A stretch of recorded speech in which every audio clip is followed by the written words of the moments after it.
All right, welcome back, everybody, to the Slow Pitch, and I see Lane on the other side. What's happening, Lane? I don't even know how to answer that one, Rob. Too much and not enough. Too much and not enough. Well, that's a good thing. So I know we got an email today. What do we got? What is it about? Yeah, Rob, so Monica reached out. She's a relatively new salesperson and suffering with quite a bit of stress from her role, and she's wanting to know if this is going to be her life. It probably will, but so you're saying she's getting a little bit of pressure. She feels the pressure of the job. She's feeling some pressure. More than a little. I'm sure she's not the only one out there that has that. Let's talk about it. You're listening to the Slow Pitch Podcast, a podcast about selling less and closing more. All right, Lane, you want to talk about pressure? Yeah, so Monica contacted us. She says she's an inside sales rep for an electronics manufacturer, and she's just started her second year in the job. No previous sales experience, but she got into sales because, shocker, her friend was making a lot of money, and she wanted to make that money too. Well, you can make a lot of money in sales. That's true. You definitely can. She's having a real hard time with the mental aspect of the job, though. She says she gets really stressed out about quotas and putting out different fires all the time. That she's actually having physical panic attacks, resorting to self-medicating just to keep functioning and doing her job. No fun. No. So while she says she's enjoying the benefits of making good money, going on trips and the like, she still just feels buried by the pressure all the time and worried that she's not going to hit her goals and is going to get fired. She's wanting to know how we can help her deal with the constant pressure, and if this is going to be the rest of her life, because if it is, she's probably not sticking around in sales. Well, that is an interesting question. And what are your initial thoughts after reading all of that? Just basic, what's your reaction? Man, I really feel for her, man. You want to do a good job. You want to close the sales. You want to make the money. That I definitely a lot of pressure. But I'm wondering what's going on as to why she's feeling so much pressure, is getting the panic attacks. Something's not right there. Well, definitely not right. And I think my initial feeling of hearing this was, first of all, what's causing that? Like, why is there so much pressure? Is it from her work, from her boss, from somebody else internally in the business? Yep. Is it in her own head? Like, if it's in her own head, that's one thing. Like, and I don't mean to sound insensitive, but if it's in your head, there's things you can do to deal with that. That's one thing. If it's external, meaning somebody's doing that to you, there are some things you can do to alleviate that as well. So let's talk about both of those to me. What do you think? Yeah, sounds good. So I think internally, if you're dealing with this internally, and let's start there, because to me, that's the most likely culprit. I think if I think back to my beginning of sales days, I felt pressure to, all the business has to come from me. If there's nobody else selling, right, I'm the only one, right? There's nobody else out there who's making this happen. So now I've got to perform. And one way or the other, you get this pressure feeling of, what do I do? What if I don't sell this?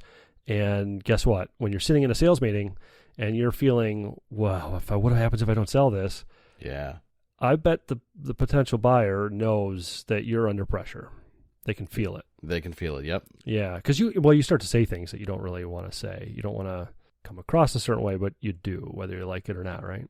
So that's one thing I think is, when you walk into a sales meeting, if you have these pressure feelings, ask yourself, number one, why is it that I'm feeling this way? Is it because I'm the only one bringing business in, or I have to hit a number for myself in order to make ends meet for my own life, my own lifestyle, just to pay the bills, whatever it might be?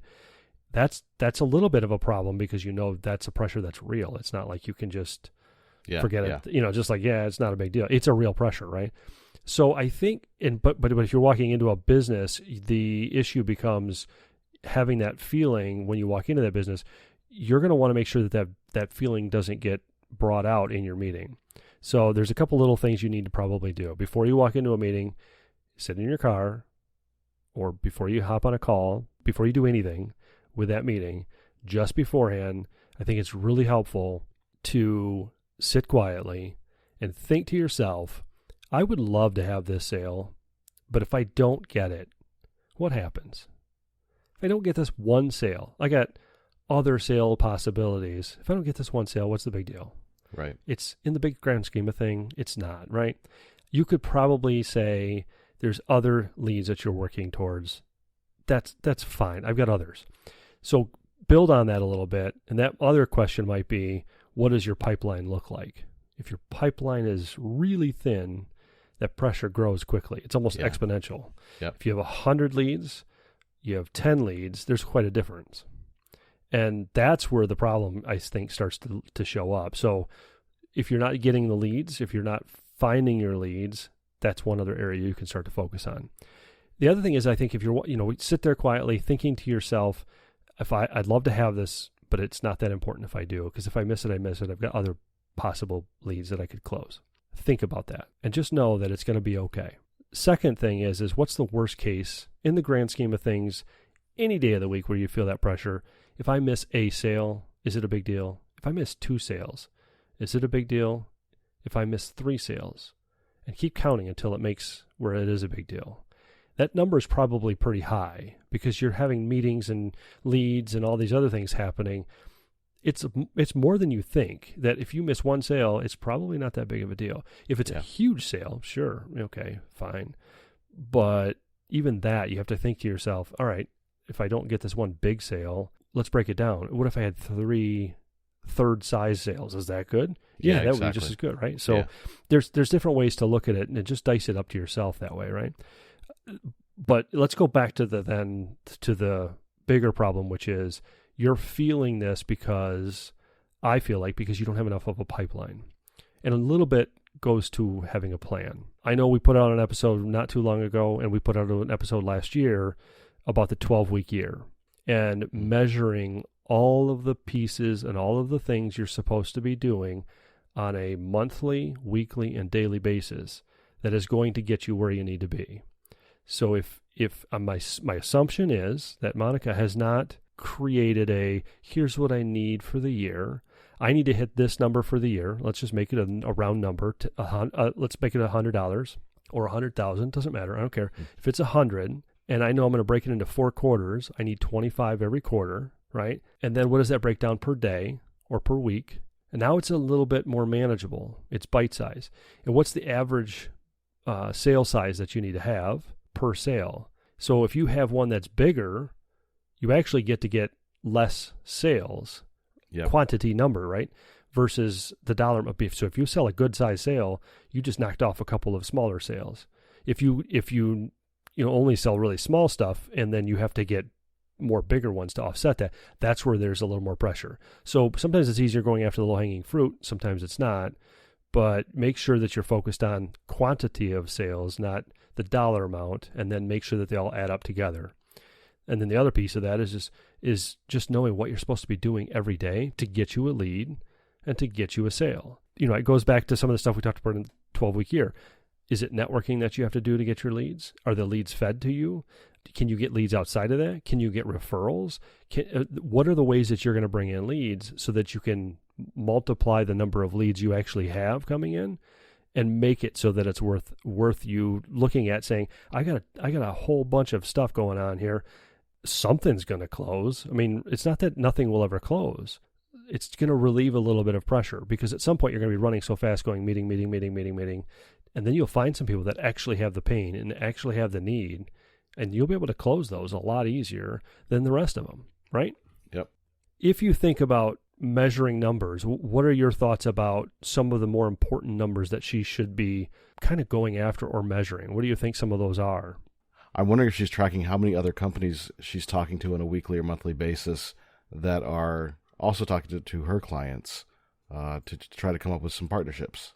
Yeah, that's actually a really good one, because if you think about it, anytime you're partnering with somebody who sees the same types of clients you do, there's just a natural fit. So if she's an electrical engineer manufacturing company that's seeing a certain type of client, and that could be construction companies, that could be who knows what that kind of, it's kind of a generic statement of what she does or what she's selling.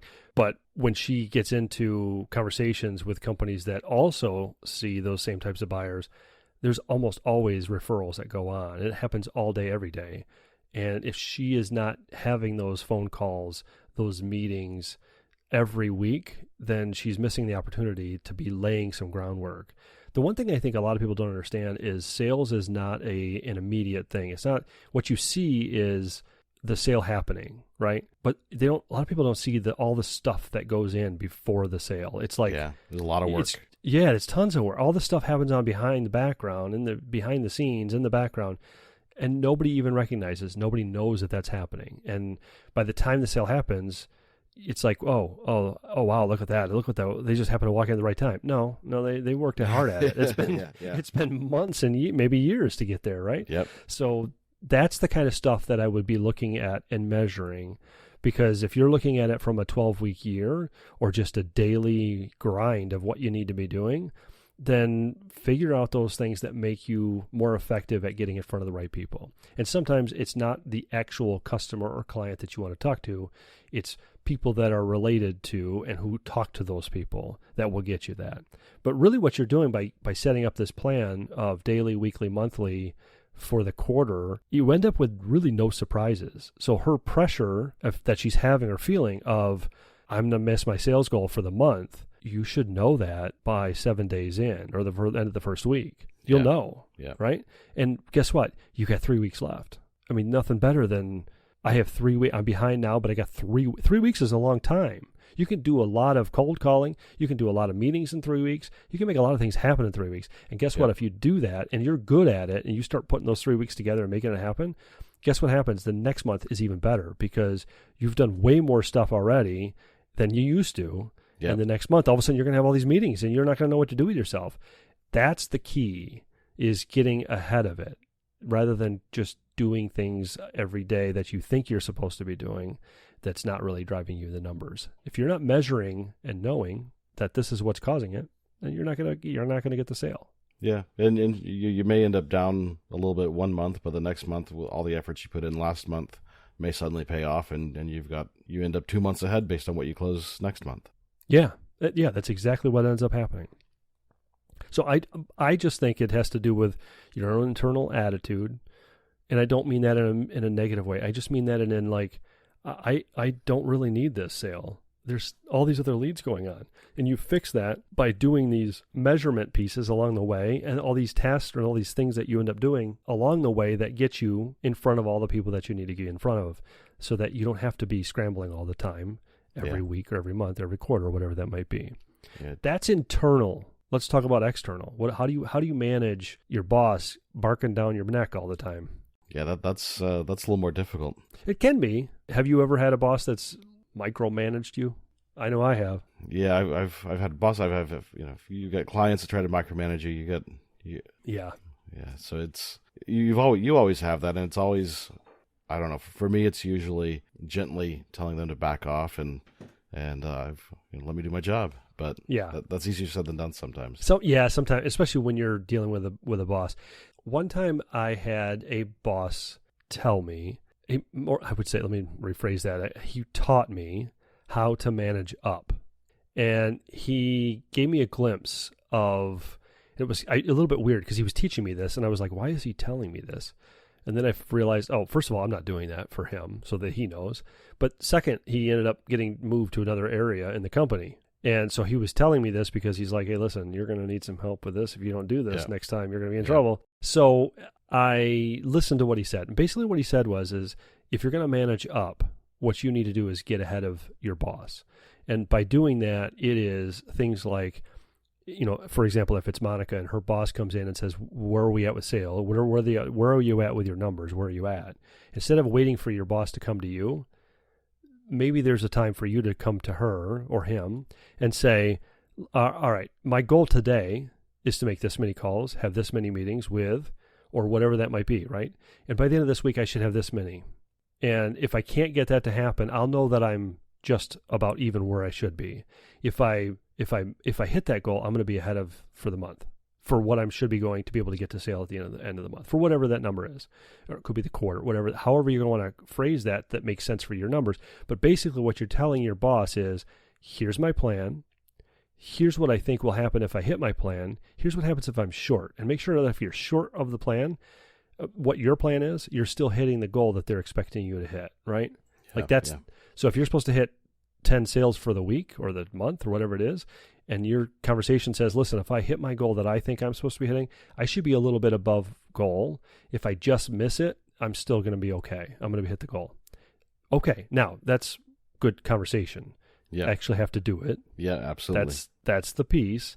But if you're serious about being in sales, that grind is not so hard if you know that this is just the things you have to do every day. And it's going to be a lot of talking to people, a lot of getting meetings set up, and a lot of time spent doing these meetings. But when you start doing all those things, everything starts to happen. Everything starts to move quickly. And when times are really good, it's really easy. When times are tough, it's a little more difficult. But once you identify who has, here's the other key, I will say this. Once you start to line up meetings and you start to pre-qualify, so to speak, whether or not they're really going to be a good meeting or not, find out how much pain, if they have any, because if they have any pain, great. If they don't have any pain, why meet? Why don't you just make it a conversation and let me check back with you in 6 months and see how things are going? Because, it sounds like you guys are fine. And you do that with your 30-second commercial. And that was one of our first episodes. Yes, was it our was. Yep. How to do a 30-second commercial. And by the way, that is probably one of our most listened to episode, because a lot of people need help with that. And they're all looking for, how do I do this the right way? And to recap it, and I would suggest going back to it, but to recap it, it really comes down to finding out if they have a need based on what pain you share. So in your commercial, you're going to talk about a pain that's possible for them, 1, 2, or 3.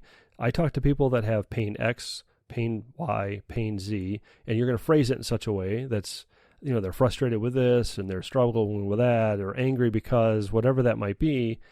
That might spark something with them to go, tell me more. Yeah, we should probably talk. You got somebody then that's at least somewhat interested. Now you got to vet it some more, but that was what the conversation was like in that first episode. And you have to do that all the time when you're reaching out to these new people. Once you find that they have the pain, you start to have those meetings. You'll start to line up your pipeline so full, you're going to have to try to eliminate some people.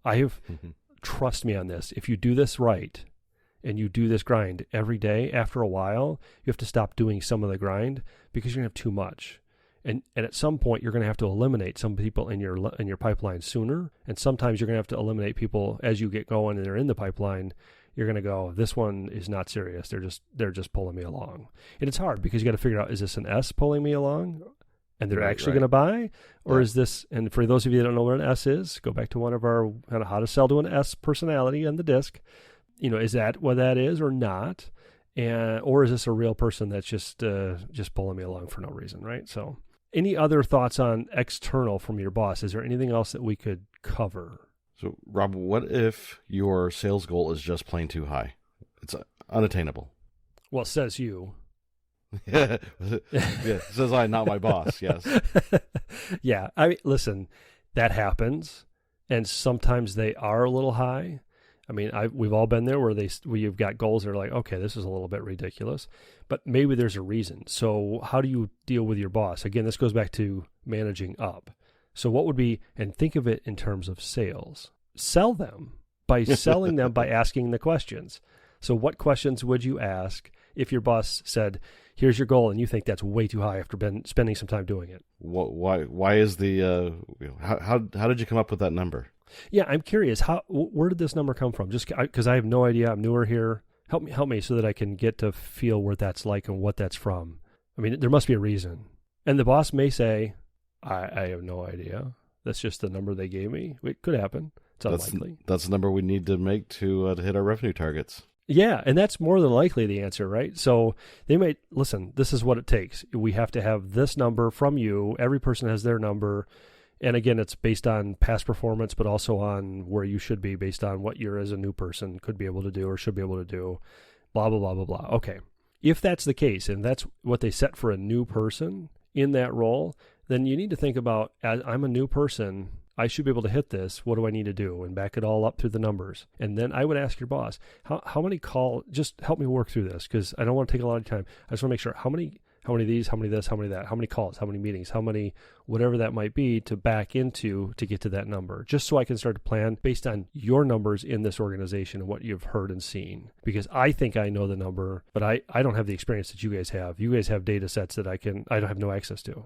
I'm thinking, maybe where are all these leads going to come from? What's the company doing to help me get these leads? The company has expecting a huge pipeline. They've got to help you find someone who's willing to fill that pipeline. Yeah, exactly. Yeah, and that's the other thing is, okay, you've given me this number. How are you guys helping me get there? Because if it's just me having to go get it, all right, I need some help trying to figure that out. I know I got the job because I've had some experience, but this is a different product. This is something I'm not quite understanding where and how this process works with you guys. Everything's a little, just walk me through it so I get it. And they may give you a bunch of information that's helpful, and they may not. And if they don't, okay, you need to probably talk to one of your coworkers and say, this is what you guys have gotten for you. I don't know what your number is, but it doesn't really matter. My goal is at a number. Where do you get all these leads? How does this work? Help me. Yeah. Yeah. What's marketing doing to bring the leads in? Yeah. Yeah. Whatever that is, start working through that and asking those questions, because that'll make a big difference for you to understand it. And half the time, understanding where the numbers came from is one thing. And then if your boss knows that you're asking those questions, it shows that you have an interest in making sure that you're doing your part. And I think that's the managing up part, in that you're trying to be proactive. You're trying to make sure that you learn all the aspects of the business and why you're doing what you're doing. I think any good manager, leader would understand and knows that that's the right thing that somebody who cares about the business should be doing, right? So that hopefully that would help people who are running into that number where the number feels too high. The other thing to know is that sometimes when you're new, it's just a guess, based on data, and you may not be able to do that. I think I would go back to, I've heard of salespeople who, hit a sales number and they're like, I can't believe I hit this number. And there's this self-limiting piece that goes into play, which is like, I can never sell $1 million worth of business. And the reality is, yeah, you can, but you're telling yourself you can't. Or I could never sell this product, this service for $20,000. It's not worth it. Well, yes, you can. If the pain is there, the need is there, and it's worth the value of what you're selling, you're not scamming people. It's the real value of this. And when you turn around and they use what you've sold them for $20,000, and they can make money and make $200,000 every year on that $20,000 purchase, it's worth the $20,000. You shouldn't be ashamed of it. But sometimes there's that self-limiting piece. So there's a lot of aspects that go into this thing with Monica, and we could dive into one thing after another. But I think the piece that we should all remember is, one, is it internal? Is it between your two ears? Is it just in your head? Because if it is, that's okay. There's things you can do to get around that. I think you need to work with your manager, and I think you should ask yourself the question, what happens if I miss a sale? What's the worst case? How many times can I miss a sale? And what's my plan? How am I planning my workload to get to where I can be, not worrying about daily or weekly numbers? It's just stuff's coming at me all the time. And then the other thing is, if it's external, how do you deal with that? And if you're not sure how to deal with some of your external stuff, your boss managing up and those kinds of things, start to do some research on that. Just, there's audio podcasts on managing up. I know there's, whether it's audiobooks or books that you can look at and read and listen to, that just, they'll help you understand how to manage up. Those types of things are very valuable when you're in a corporation. If you're a small business and you're like, I got this daily grind of trying to get new business, it's tough. That's welcome to the real world. That's the right. That's the way it is all day long. But it's the same. It's the same. Set your daily, weekly, monthly goals. Make it happen. And it's not the sale that's the goal. It's the activities that are the goal. Any other comments from you, Lane? Nothing else from the peanut gallery. All right. Well, hopefully that helps everybody. And until next time, slow down and close more. Thank you for listening to The Slow Pitch. Do you have a question about sales? Call or text your question at 608-708-SLOW. That's 608-708-7569. Or you can email them to questions@theslowpitch.com. Slow down and close more.